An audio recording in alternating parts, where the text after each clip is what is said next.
तुम अपना तावीज तो दे आई हो उसे। तुम्हारी सास पूछेंगी तो क्या जवाब दोगी? बड़ी ताकीद की थी उन्होंने तुम्हें इस बारे में।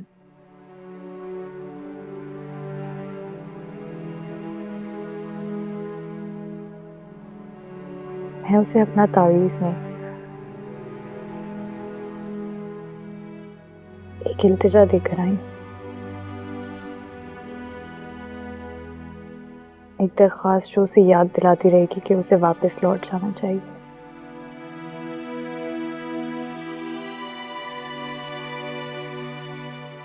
कुछ लोग इस दुनिया में एक ही गम लेकर आते हैं और उसी गम के सहारे अपनी सारी जिंदगी गुजार देते हैं। उन्हें अपनी जिंदगी में किसी और मकसद की जरूरत ही नहीं होती।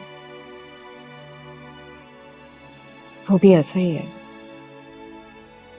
जानती हूँ, वरना कब का लौट चुका होता अपनी जिंदगी में वापस। लेकिन अब उसे मेरी बात का भरम रखना होगा। मान नहीं तोड़ सकता वो मेरा।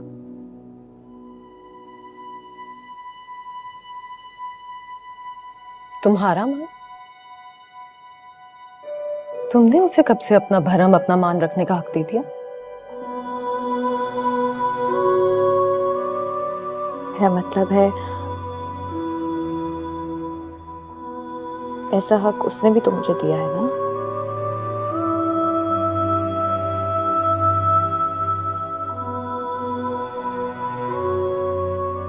तो उसकी मोहब्बत की खातिर ईमान तो उसे रखना पड़ेगा ना।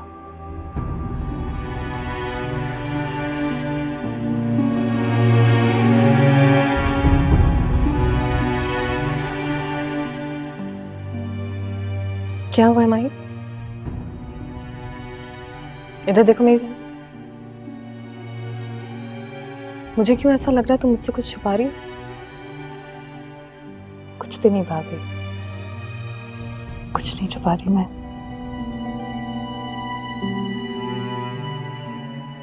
देखो माही, मैं सिर्फ तुम्हारी भाभी नहीं हूँ, तुम्हारी दोस्त भी हूँ। अपनी दोस्त को नहीं बताओगी?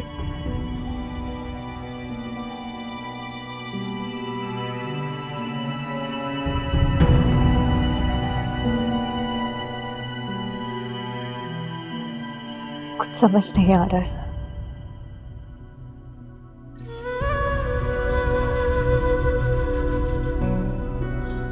अजीब सी बेचैनी है। कुछ समझ नहीं आता। जब उससे नहीं मिली थी तब भी दिल ऐसे ही बेकरार था, और अब उससे मिल रही हूं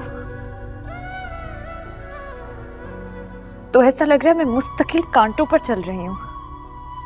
नहीं पता क्या हो रहा है, लेकिन अब मजीद मुझसे ये सब कुछ बर्दाश्त नहीं हो रहा। मैं नहीं कर सकती, मुझे कुछ समझ ही नहीं आ रहा है। मैं क्या माही, क्या माही, अगर तुम ये बात मान क्यों नहीं लेती कि तुम्हें भी उससे मोहब्बत हो गई?